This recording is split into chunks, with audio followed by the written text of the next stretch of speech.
opinion. I have read comprehensively the Supreme Court judgment in the last 3-4 months. I have a copy of it. Let me read out the operative portion. I think as you have initially made your remarks, Mr. Sridhar, we will only go by what the Supreme Court says. Number one, on August 1st, 2024, the 7-judge constitutional bench of the Supreme Court, if you have any difference of opinion, you have every right to intervene, sir. On August 1, 2024, a 7-judge constitutional bench of the Supreme Court upheld the validity of subclassification. I request all of you not to use the word categorization. The Supreme Court nowhere used the word categorization. They talked only about subclassification. I also would like to tell all our friends here, Supreme Court nowhere talked about mala madhya. We should not use that expression at all in the 550-page judgment. So what did the Supreme Court said? On August 1, 2027, judge constitutional bench of the Supreme Court upheld the validity of subclassification within the scheduled caste and scheduled tribe categories. Am I right? That is the essence of the Supreme Court judgment. However, I think that's very, very important. The 6-1 majority also noted that scheduled caste notified under the presidential list of 1950 under Article 341 were not a homogeneous group. Very, very categorically they have said that. That is what is important for our discussion. We have to go by a majority judgment. Supreme Court is Supreme Court. And then homogeneous group. They faced varying degrees of discrimination. Supreme Court has recognized that. There are varied degrees of discrimination. I'm quoting the Supreme Court. No interpretation. I teach journalism. I don't want to interpret. Facts are facts. Facts are sacred. Supreme Court is sacred for me. The decision overrules the 5-judge bench decision of the court of E.V. Chennaiah versus State of Andhra Pradesh, which gave the judgment, as you have said, in 2004. Let me further say, it's very, very important for all of us to understand in perspective. Does Article 14 permit subclassification? The Supreme Court, in the majority opinion, said yes.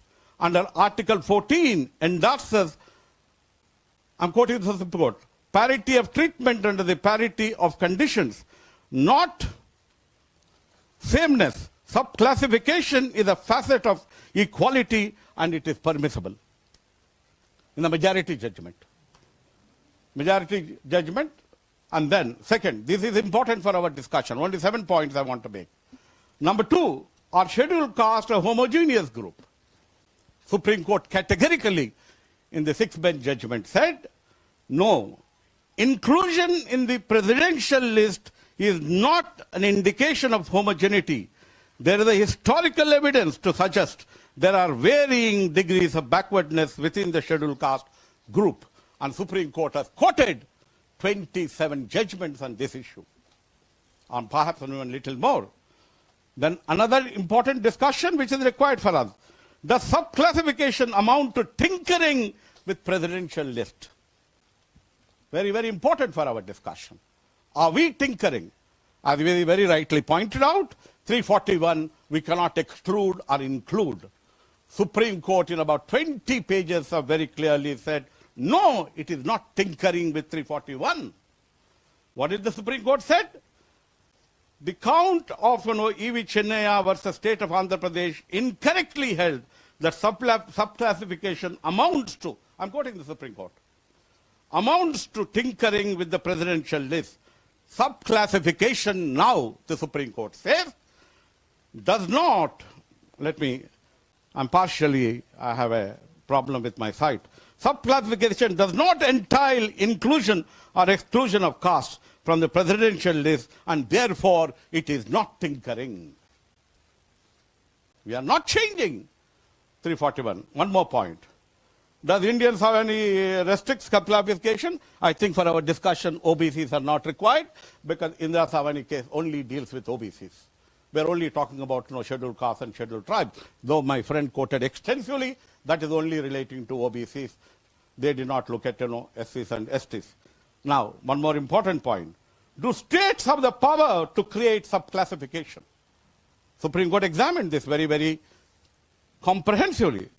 Supreme Court said, yes, the states have the power to create subclassification within the SC/ST under Article 14, 15, and 16, which I have quoted quite extensively.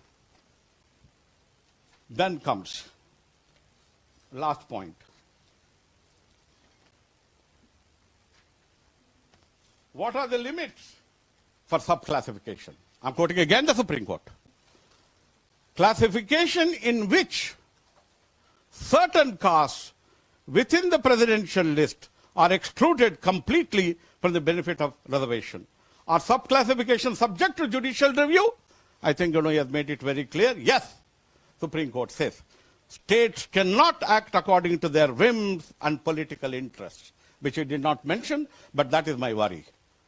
State cannot, whims and fancies and political interests, they cannot have it because recently we carried out a survey in Telangana. Earlier government also carried out another survey. There are some whims and fancies and political interests there. Let me read out the Supreme Court. Yes, states cannot act according to their whims and political interests. Any state legislation creating subclassification must be based on data and subject to judicial review. But what is important, I'll just take one point. The judgment talks about, this is slightly my interpretation, deepening of social justice. It talks about ensuring equality. It talks about ensuring diversity. Supreme Court also talks about suffering from historical and social disabilities and social discrimination.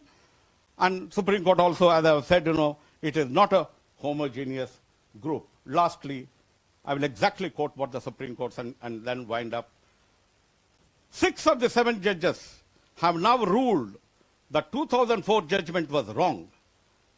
In his judgment on behalf of Justice Manoj Mishra, Chief Justice Chandrachud held that SC communities are not a homogeneous class as ruled by earlier judgment. He disagreed with the view that both of them have disagreed.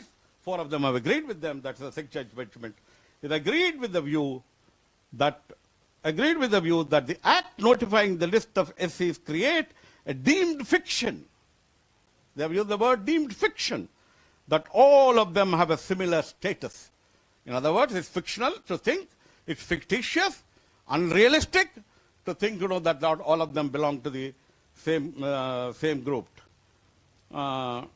He disagreed with the view that the act notifying the SCs create a deemed fiction and all of them have a similar status. Lastly, it is true that they have a common constitutional identity as scheduled caste based on their experience of untouchability. And the Supreme Court talked about both of them, all this caste based untouchability and discrimination, but that does not mean there is no heterogeneity. There is heterogeneity. That does not mean there is heterogeneity among them. He cited historical, empirical evidence, etc., etc. Then went about doing it. Lastly, the court permitted subclassification of scheduled castes, but the state should have rational basis for doing it. Empirical, scientific, evidence-based. I do not want to quote several other judgments because he's already quoted. If you have any kind of a difference of opinion with me, I've very fairly, objectively quoted what the Supreme Court said without any interpretation. So my appeal is, let us not discuss the minority judgment. Minority is the minority judgment. It's a 6-1 judgment. Let us not discuss creamy layer, because in the Supreme Court they did not agree on a creamy layer. They only incidentally mentioned, if I may use that word, creamy layer is not of concern for us here. Then, of course, in the backward classes, there is a creamy layer. All of us are fighting that case. Myself, there is an appeal in the Supreme Court on the creamy layer issue. So, this is what I want to say. Number 1, we will confine our discussion to 6-bench judgment, majority judgment, and what they have said, where they have discussed, or they have identified 6 issues which are important, crucial for a discussion. I will appreciate if discussion is confined to that. Then, it becomes easy for us to move forward. When I get an opportunity, I will, because I've been interacting with these groups for the last 3-4 months, informally, formally, with the student, with the various groups. Then way forward comes, is there a solution? 100% there is a solution, provided we have commonality on these issues. Commonality on this issue. Lastly, I hope this discussion is going to be very, very harmonious, very, very academic. It is not acrimonious, because 10 discussions have attended all over. I spoke 3 days ago in Lucknow, where majority of them did not agree with me. I don't want this discussion to have that kind of a nature. They are very, very distinguished advocates and distinguished professors, and we must find a solution. We can only find a solution provided we agree on the majority judgment. Let's not get extraneous issues like creamy layer, minority judgment, etc., etc. Then we will be in a position to find a solution. I thank all of you for giving me this opportunity. I did not want to intervene. I only came to hear. I thought I will learn. But then when there's some kind of a direction, a discussion take place, I thought I should try to intervene and make my point. Thank you very much.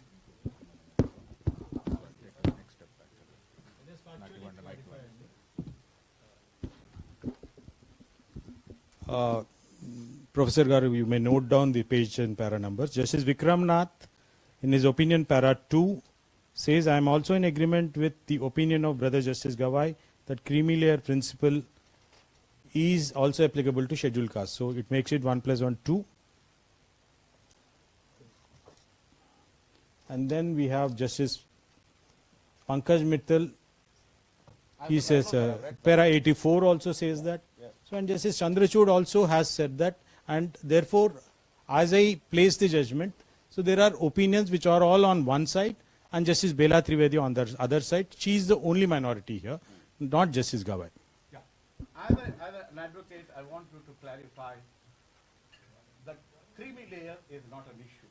Though they have incidentally made a reference to it, no one is talking about today among the scheduled castes, scheduled tribes, there should be a creamy layer. Am I right? The judgment refers to it. I'm only confining myself. I'm also confining myself to the judgment. Creamy layer, not it is there. It is there, of course it is there. I won't say it. Yeah, but that's not a part of the judgment of the 6-1. They made incidental references. Sir. Is it just telling a point, or you should just go to discuss? But if you make a point, you make it, leave it there. No. What is this? You are creating a There must be crisis here. no crisis. Please. You made your point. No. Keep it, that's all. No, please. Why are we here?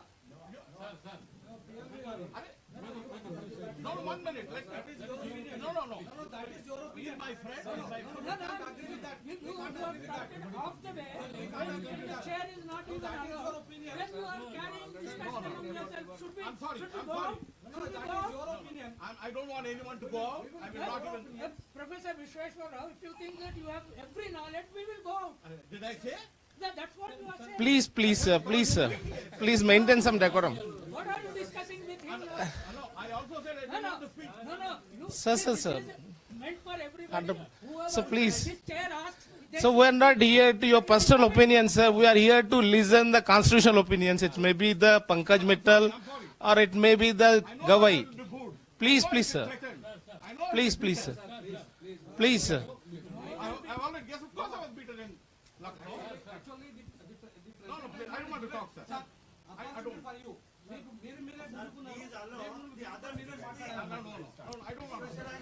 I don't want to. I don't want to speak. Yes. You want to teach us and let us listen and No, go? 1 minute. I don't want to speak. I don't want to intervene. I don't want to say anything. Whatever I wanted to say, I've said it. I'm sorry. Yeah, everyone has equal right and equal opportunity. No, Yeah, let me say start. one point. Professor Vishweshwar Rao is a government man.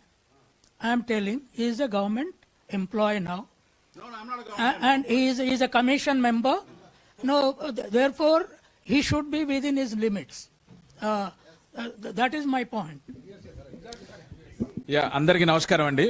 Yeah, let us continue this discussion instead of debating at this point. ఇప్పుడే మనం debate చేసేదానికంటే let us hear. ఇక్కడ పెద్దవాళ్ళు చాలా మంది కూడా ఉన్నారు, ప్రొఫెసర్లు ఉన్నారు, ఇంకా చాలా మంది పెద్ద అడ్వకేట్స్ కూడా వచ్చారు ఇక్కడికి. let us యాక్చువల్గా అందరి ఒపీనియన్ ఇన్న తర్వాత మనం I think we will go for a debate. ఏంటిది, ఎలా వెళ్ళాలి, ముందుకెళ్ళాలి, రోడ్ మ్యాప్ ఏంటి అనే దాని మీద కూడా వెళ్ళడం అనేది ఇంపార్టెంట్. సో ముందుగా సెంటర్ ఫర్